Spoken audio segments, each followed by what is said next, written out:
Hello दोस्तों, आज मैं आप लोगों के बीच जो न्यायपालिका का सीरीज था उसे आगे बढ़ाते हुए आज हाई कोर्ट के बारे में चर्चा करेंगे। इससे पहले वाले लेक्चर में हम सुप्रीम कोर्ट के बारे में विशेष चर्चा कर चुके हैं। तो आइए बिना देर किए हुए आज के लेक्चर को शुरुआत करते हैं। तो आइए देखते हैं हाई कोर्ट के बारे में। जैसा कि आपने देखा था कि हमारा जो न्यायपालिका की व्यवस्था एकहरी व्यवस्था है और ये स्वतंत्र व्यवस्था है। ठीक है, सुप्रीम कोर्ट सबसे उच्च अब अंतिम अपीलिएट न्यायालय है। उसके बाद में हाई कोर्ट के बारे में है, उसके बाद में डिस्ट्रिक्ट कोर्ट है, फिर आपका निचली न्यायालय या फिर व्यवहार न्यायालय है। ठीक है, तो आज हम लोग हाई कोर्ट और डिस्ट्रिक्ट कोर्ट यानी कि आज न्यायपालिका का जो चैप्टर है ये समाप्त हो जाएगी। ठीक है दोस्तों, अगर हमारा ये PDF आपको चाहिए तो आप हमारे Telegram channel GK hub by Ramvilas sir में आप जुड़ सकते हैं। वहाँ पर आपका PDF प्रोवाइड कर दी जाएगी। ठीक है, तो आइए बिना देर किए हुए शुरुआत करते हैं। हाई कोर्ट के बारे में चर्चा करेंगे कि संविधान के अनुसार प्रत्येक राज्य के लिए उच्च न्यायालय होगा। यह चर्चा अनुच्छेद 214 में किया गया है, लेकिन संसद विधि द्वारा 2 या 2 से अधिक राज्यों और किसी संघ राज्य क्षेत्र के लिए एक ही उच्च न्यायालय स्थापित कर सकते हैं। ये चर्चा 231 में है। दोस्तों, जैसा कि आपको पिछले लेक्चर में बताए थे कि सुप्रीम कोर्ट की जो चर्चा है कहाँ से कहाँ तक के अनुच्छेद में है, 124 से लेकर 147 तक था। ठीक है, ये था सुप्रीम कोर्ट। तो आपने देखा था कि 124 में था कि सुप्रीम कोर्ट का गठन करने का प्रावधान 124 में है। ठीक है, फिर देखे थे हम लोग 129 में अभिलेखीय न्यायालय है, 131 में है प्रारंभिक क्षेत्राधिकार, 143 में है आपका परामर्शदात्री, फिर है 137 में पुनरावलोकन, यानी कि 147 और 124 के बीच में ही है। ठीक है, लेकिन अब हम लोग ये भी देख लेते हैं कि हाई कोर्ट की चर्चा कहाँ कहाँ आपका है, यानी कहाँ से कहाँ तक की है। तो हाई कोर्ट की चर्चा दोस्तों अनुच्छेद 214 से लेकर 231 के बीच में है। यानी कि इस आंकड़ा से आप ये पकड़ सकते हैं दोस्तों कि जो जितने भी हाई कोर्ट से संबंधित प्रावधान होगा सब अनुच्छेद 214 से 231 के बीच होगा। अब जो जो इम्पोर्टेंट होगा उसके लिए मैं इस PDF में मैं उसको आपका हाईलाइट किए हैं। ठीक है, और फिर देखेंगे जो नहीं किया गया है उसे मैं बोलूंगा तो आप कहीं पे नोट डाउन भी कर सकते हैं। ठीक है, तो 214 से 231 तक है। 214 में कहा गया है कि प्रत्येक राज्य के लिए एक हाई कोर्ट होगा, जबकि संशोधन कर के बाद में ये कहा गया था कि 231 के तहत ये कहा गया कि 2 या 2 से अधिक राज्य की या केंद्र शासित प्रदेश के लिए एक ही हाई कोर्ट हो सकता है। ठीक है, तो क्वेश्चन पूछेगा कि किस अनुच्छेद में यह कहा गया है कि प्रत्येक राज्य के लिए एक हाई कोर्ट होगा, तो यह हो जाएगा 214। लेकिन विधि द्वारा ये बाद में स्थापित किया गया कि 2 से अधिक राज्य या किसी संघ राज्य क्षेत्र के लिए एक ही हाई कोर्ट होगा। ठीक है, जैसे आगे हम बताएंगे कि अंडमान निकोबार आपका क्या है, ये UT यानी संघ शासित प्रदेश है, इसका जो हाई कोर्ट है ये कलकत्ता उच्च न्यायालय है। ठीक है, यानी अंडमान निकोबार का भी हाई कोर्ट आपका कलकत्ता है। अगर हम देखना चाहें दोस्तों कि हमारे देश में राज्य की संख्या 28 है तो 28 हाई कोर्ट होना चाहिए, जबकि हमारे देश में अभी मात्र 25 हाई कोर्ट है। इसका मतलब ये जरूर है कि कुछ ऐसे राज्य हैं जिसके 2 या 2 से अधिक राज्य का एक ही हाई कोर्ट है। ठीक है, तो ये जो चर्चा किया गया 231 में किया गया है। ठीक है, तो दोनों आप स्पष्ट रखेंगे कि 214 कहता है प्रत्येक राज्य के लिए एक हाई कोर्ट होगा, लेकिन 231 कहता है कोई जरूरी नहीं है, 2 या 2 से अधिक राज्य या केंद्र शासित क्षेत्र के लिए एक ही हाई कोर्ट भी हो सकता है। ये 231 कहता है। ठीक है, जैसा कि वर्तमान में लिखा गया है कि वर्तमान में 25 उच्च न्यायालय है, जिनमें से 3 उच्च न्यायालयों का अधिकार क्षेत्र एक राज्य से अधिक है, यानी कि 3 ऐसे राज्य उच्च न्यायालय है जो कि एक राज्य से अधिक क्षेत्र का मतलब उसके अधीन आते हैं। ठीक है, केंद्र शासित प्रदेश दिल्ली और जम्मू कश्मीर में हाई कोर्ट है यानी उच्च न्यायालय है, यानी कुछ ऐसे भी आपका केंद्र शासित प्रदेश है जिसका खुद का हाई कोर्ट है जो दिल्ली और जम्मू कश्मीर का है। ठीक है, प्रत्येक उच्च न्यायालय का गठन एक मुख्य न्यायाधीश और अन्य न्यायाधीश से मिलकर किया जाता है। इनकी नियुक्ति राष्ट्रपति के द्वारा होती है। ये चर्चा किया गया 217 में। ठीक है, ये चर्चा 217 में किया गया है दोस्तों। तो आप ध्यान रखेंगे क्या क्वेश्चन पूछा जाएगा। जैसे कि आपको रिलेट करके मैं बता रहा हूं दोस्तों, सुप्रीम कोर्ट में आपने देखा था कि सुप्रीम कोर्ट में भी एक चीफ जस्टिस होगा और अन्य जस्टिस भी होगा, यानी कि अन्य न्यायाधीश भी होंगे। तभी ये चीफ जस्टिस और अन्य जस्टिस मिलाकर ही किसका गठन होती है, सुप्रीम कोर्ट का गठन होता है। ठीक उसी प्रकार से दोस्तों हाई कोर्ट का भी गठन एक आपका चीफ जस्टिस और आपका अन्य राष्ट्रपति के अनुसार आपका न्यायाधीश होते हैं, अदर न्यायाधीश होते हैं, इसके मिलने से हाई कोर्ट का गठन किया जाता है। यहाँ पर क्या देखेंगे है दोस्तों कि इसकी चर्चा कहाँ किया गया है, तो अनुच्छेद 217 में किया गया है। ठीक है, जबकि 216 अनुच्छेद में क्या है दोस्तों, 216 अनुच्छेद में यह कहा गया है कि कोई भी हाई कोर्ट में आगे चर्चा कहीं पर जरूर किया होगा, अगर नहीं किया है तो आप यहीं पर ध्यान रखेंगे। ठीक है, यदि किसी हाई कोर्ट में ये न्यायाधीश की संख्या यानी कि जज की संख्या को बढ़ाना है या घटाना है, इसकी जो जिम्मेवारी है, जिसका जो अधिकार है, ये किसे दिया गया है दोस्तों, राष्ट्रपति को दिया गया है। किसे दिया गया दोस्तों? राष्ट्रपति को दिया गया। किस अनुच्छेद के तहत? अनुच्छेद 216 के तहत। जबकि अगर हम बात करें दोस्तों इसी पेज में कि सुप्रीम कोर्ट में क्या किया गया था कि सुप्रीम कोर्ट में न्यायाधीश की संख्या बढ़ना चाहिए या घटना चाहिए, इसकी जो अधिकार है ये अधिकार दिया गया था किसको? संसद को दिया गया था। ठीक है, दोनों में डिफरेंट करके आप पढ़ेंगे तो ज्यादा आपको समझने में और याद रखने में मदद मिलेगी। ठीक है, तो वही यहाँ पर लिखा गया है।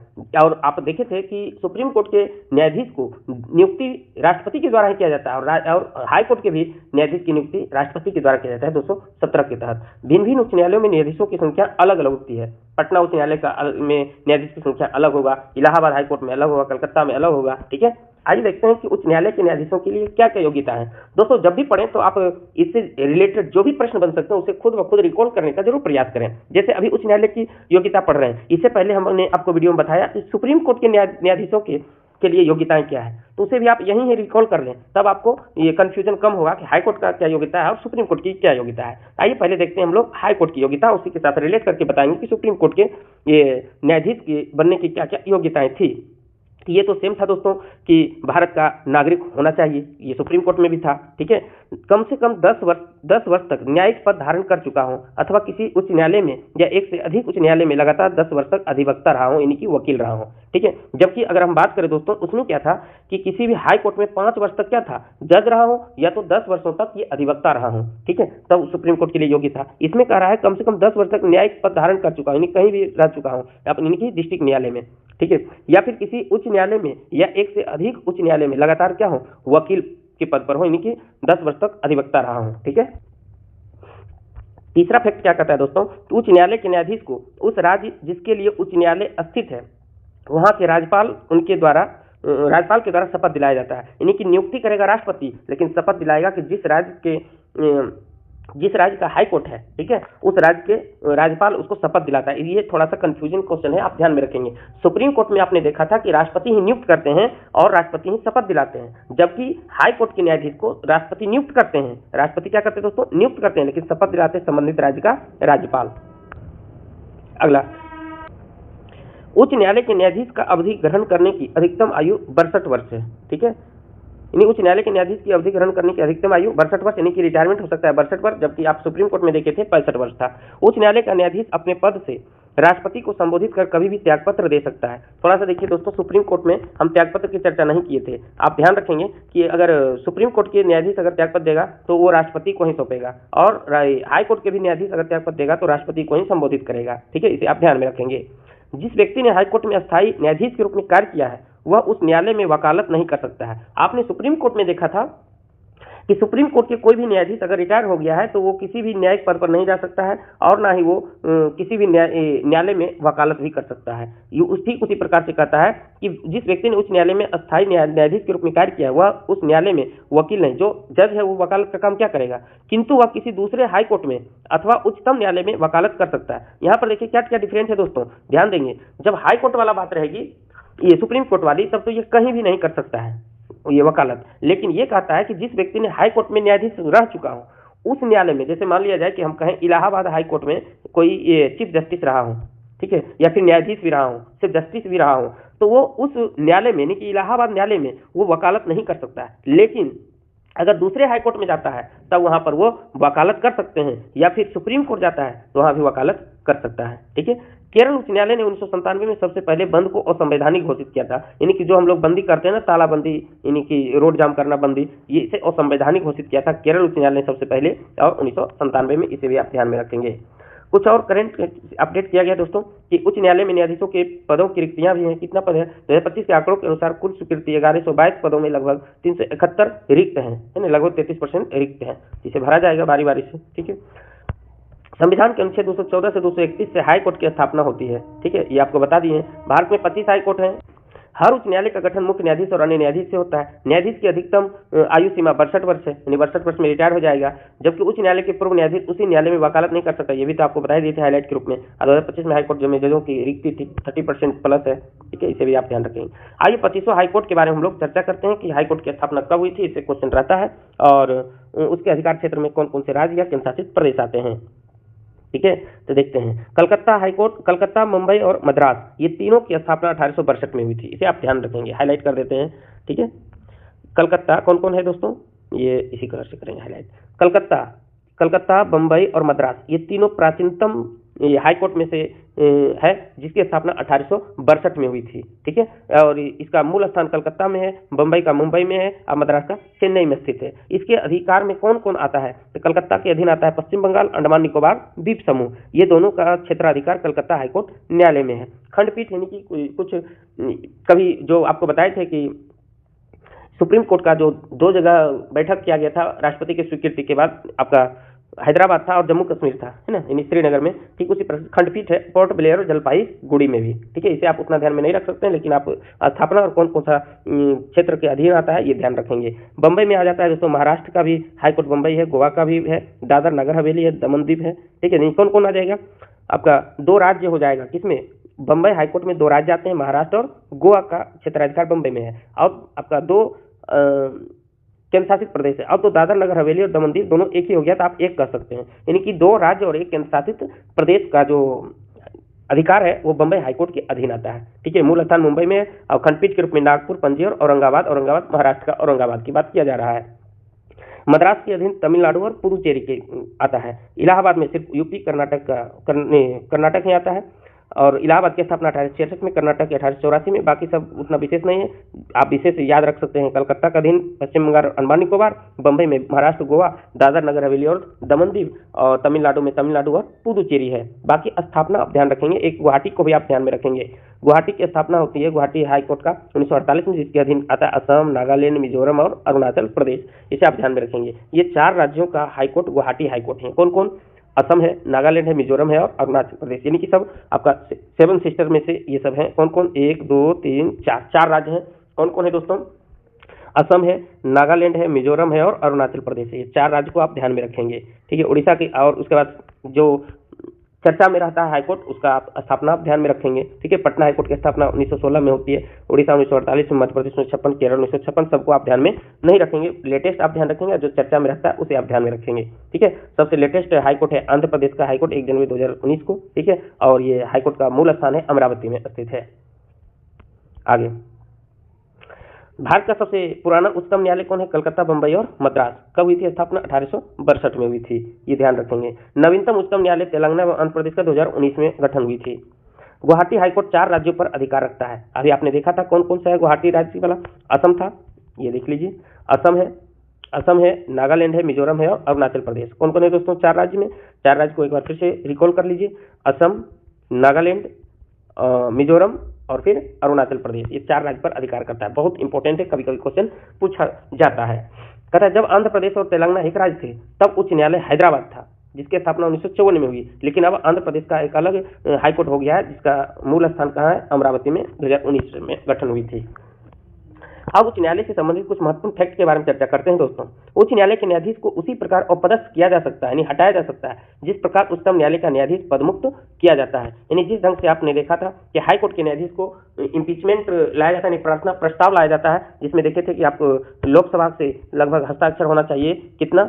ये 100 सदस्य को, और राज्यसभा से 50 सदस्य का प्रस्ताव होना चाहिए। उसके बाद ये प्रस्ताव राष्ट्रपति के पास भेजा जाएगा और राष्ट्रपति फिर हाई कोर्ट के भी न्यायाधीश को हटा देगा, जिस ढंग से आपने सुप्रीम कोर्ट को हटाया था, सुप्रीम कोर्ट के न्यायाधीश को। अब यहाँ पर देखेंगे, राष्ट्रपति आवश्यकता अनुसार किसी भी उच्च न्यायालय में न्यायाधीशों की संख्या में वृद्धि कर सकता है अथवा अतिरिक्त न्यायाधीश की नियुक्ति भी कर सकता है। ध्यान रखेंगे दोस्तों, यहाँ पर सुप्रीम कोर्ट से तुलना करें तो अंतर हो जाती है।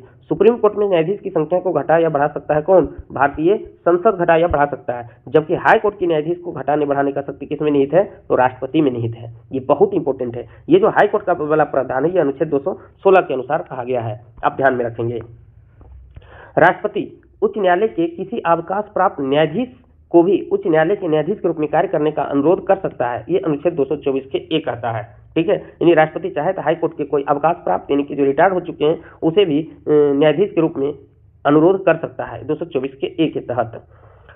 उच्च न्यायालय एक अभिलेखीय न्यायालय है, बहुत इंपॉर्टेंट। इसकी चर्चा अनुच्छेद 215 में है, जबकि हाई कोर्ट एक अभिलेखीय न्यायालय है दोस्तों। इसकी चर्चा कहाँ किया गया है? 129 में किया गया है, ये सुप्रीम कोर्ट के लिए। जबकि हाई कोर्ट की बात करें दोस्तों, हाई कोर्ट एक अभिलेखीय न्यायालय होता है, उसके निर्णय आधिकारिक माने जाते हैं तथा उनके आधार पर न्यायालय अपना निर्णय देते हैं। ये अनुच्छेद 215 कहता है। दोनों को रिलेट करके पढ़ेंगे तब ज्यादा आप क्लियर रख पाएंगे, कंफ्यूजन से बच सकेंगे।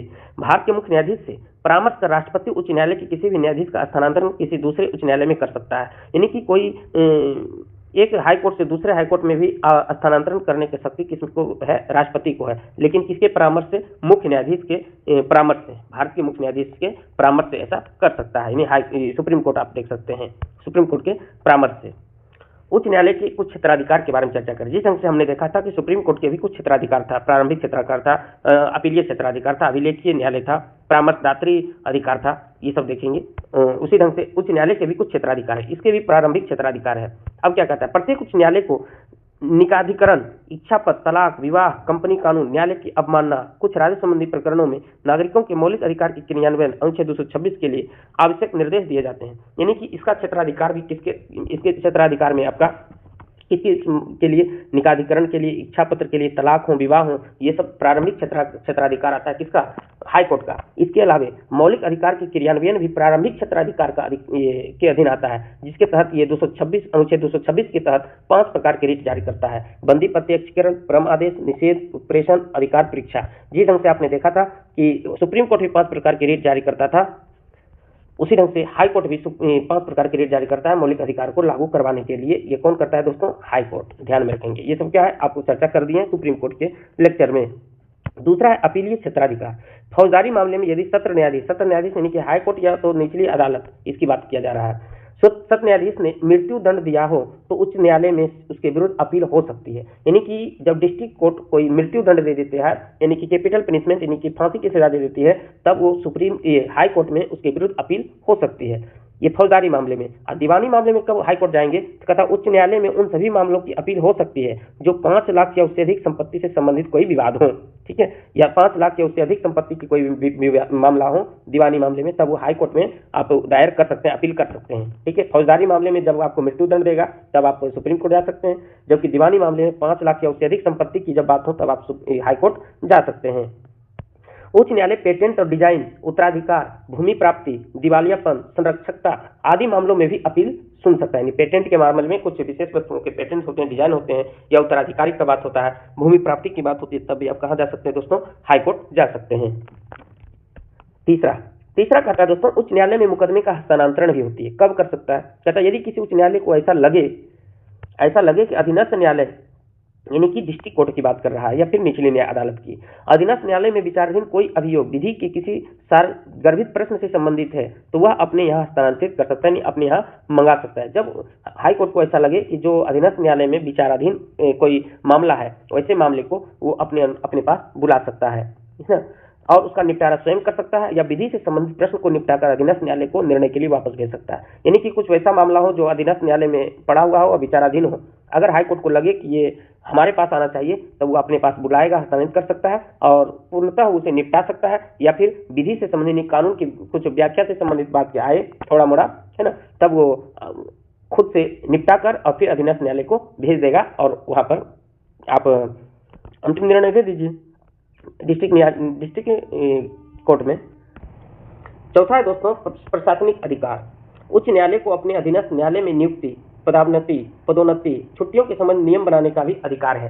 यानी कि हाई कोर्ट को अपने अधीनस्थ न्यायालय यानी कि डिस्ट्रिक्ट कोर्ट के किस जज को या किस मुख्य जज को, डिस्ट्रिक्ट में भी होती है ना चीफ जस्टिस, अन्य जस्टिस, उस नियुक्त करना है, किसको पदोन्नति यानी कि किसको डिमोशन देना है, किसको प्रमोशन देना है, किसको छुट्टियां देना है, किस तरह से छुट्टी का नियम हो, यानी नियम संबंधित कानून जो बनाता है वो कौन बनाता है दोस्तों? अधीनस्थ न्यायालय को ये हाई कोर्ट बनाता है। प्रशासनिक अधिकार है। इस पर आपको बता दें कि इस पर विधानमंडल या तो संसद कोई भी कार्य नहीं करता है। इस पर जो भी नियम कानून चलता है अधीनस्थ न्यायालय में, ये हाई कोर्ट का नियम कानून चलता है। क्या कहता है दोस्तों? अगला कुछ महत्वपूर्ण है। उच्च न्यायालय राज्य में अपील का सर्वोच्च न्यायालय नहीं है। यानी कि जैसे हम 214 अनुच्छेद कहता है कि प्रत्येक राज्य के लिए एक क्या होगा? हाई कोर्ट होगा, और 231 कहता है कि 2 या 2 से अधिक राज्य केंद्रशासित प्रदेश के लिए भी एक हाई कोर्ट हो सकता है। तो इसके तहत ये नहीं समझा जाए कि आपका अंतिम निर्णय आपका अपील के लिए हाई कोर्ट ही होगा राज्य के लिए। ये जो है उच्चतम न्यायालय में भी अपील हो सकता है। राजसूची से संबंधित विषयों में भी उच्च न्यायालय के निर्णयों के विरुद्ध उच्चतम न्यायालय यानी कि सुप्रीम कोर्ट में भी अपील हो सकता है। इसे आप ध्यान रखेंगे। अब लोक अदालत की बात आती है। लोक अदालत किसको कहते हैं? इसको परिभाषा देखते हैं। कहता है लोक अदालत कानूनी विवादों के मैत्रीपूर्ण समझौते के लिए वैधानिक मंच है। यानी कि लोक अदालत देखते होंगे कि लगाया जाता है जब कोई लोन ले लेता है, उस पर केस हो जाती है तो उसके तहत लोक अदालत लगता है। इस अदालत में कहता है मैत्रीपूर्ण समझौता किया जाता है, कुछ कम बेसी करके उस मामले को निपटाया जाता है, उसी लोक अदालत कहते हैं। विधिक आधार पर विधिक सेवा प्राधिकरण अधिनियम 1987 जिसमें संशोधन हुआ 2002 में द्वारा लोक उपयोगी सेवाओं के विवादों के संबंध में मुकदमेबाजी पूर्व सुलह निपटारे के लिए अस्थायी लोक अदालतों की स्थापना का प्रावधान किया गया है। यानी कि लोक अदालत लगाकर दोनों पक्षों के बीच, जिसके बीच भी मामला चल रहा हो, उसके बीच में समझौता कराया जाता है लोक अदालत की तरह। ठीक है। लोक अदालत से संबंधित कुछ महत्वपूर्ण बिंदु है कि फौजदारी विवाद छोड़कर जिनमें समझौता नहीं किया जा सकता है, दीवानी, फौजदारी एवं राजस्व न्यायालयों में लंबित सभी विवाद लोक अदालत में लाए जा सकते हैं। यानी कि वैसा कोई फौजदारी मामला, यानी मर्डर वाला मामला हो तो उसमें क्या समझौता किया जा सकता है, उसमें तो जो आपका कोर्ट आदेश देगी, सजा देगी, उसे काटना पड़ेगा। लेकिन यदि कोई दीवानी कुछ वैसे फौजदारी मामला हो जो नॉर्मल हो या फिर कोई टैक्स से संबंधित हो, न्यायालय में लंबित यानी बहुत दिनों से लटका हुआ है, तो उसे वो समझौता करा सकता है। पक्षकार मुकदमा दायर होने से पहले भी लोक अदालत में विवाद स्वीकार कर सकते हैं। ठीक है। लोक अदालत का निर्णय दीवानी न्यायालय के समान बाध्यकारी होता है। यानी जिस तरह से दीवानी कोर्ट जो फैसला सुनाता है उसी ढंग से ये भी बाध्यकारी होता है। लोक अदालत का निर्णय अंतिम होता है, ये भी आप ध्यान में रखेंगे। लोक अदालत के निर्णय के विरुद्ध अपील नहीं की जा सकती है। यानी कि लोक अदालत जो निर्णय देती है उसके विरुद्ध में आप अपील नहीं कर सकते हैं। देश के लगभग सभी जिलों में अस्थायी एवं सतत लोक अदालत स्थापित है। लोक अदालत 5 लाख रुपए तक के दावों पर विचार कर सकती है, उससे अधिक नहीं कर सकती है। कुछ और महत्वपूर्ण बातें हैं दोस्तों कि दिल्ली में पहली बार लोक अदालत अक्टूबर 1985 को बैठी थी, है ना। पहली बार लोक अदालत दिल्ली में 1985 में बैठा था। इसने एक दिन में दुर्घटना के शिकार लोगों के मुआवजे से संबंधित 150 मामले को निपटाया था। ध्यान रखेंगे। उपभोक्ता संरक्षण अधिनियम 1986 में है।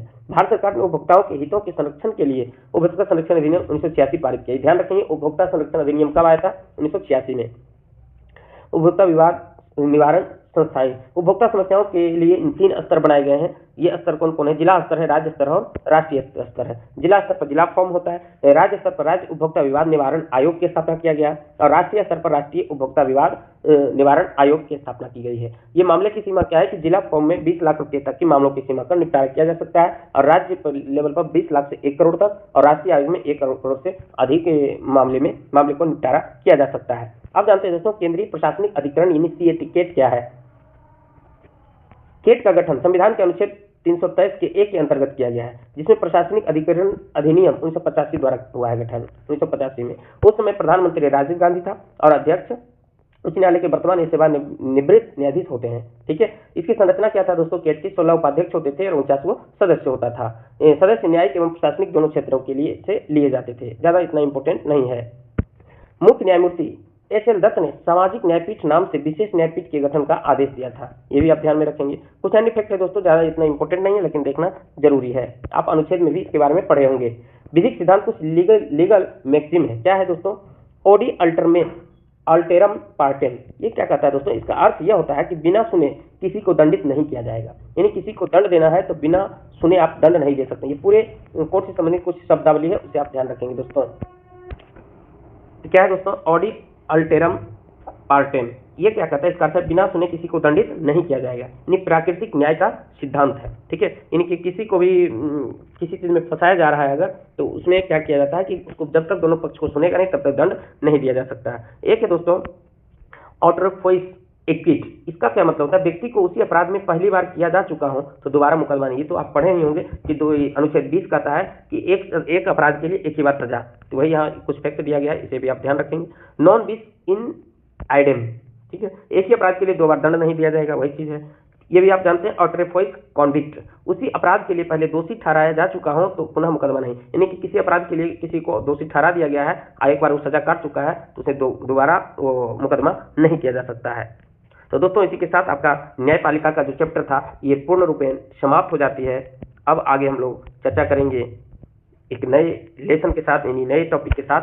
दोस्तों अगर हमारा वीडियो अच्छा लगता हो, पसंद हो तो लाइक जरूर करें, शेयर करें अपने दोस्तों को और प्यारे प्यारे से कमेंट भी जरूर करें। जय हिंद, जय भारत।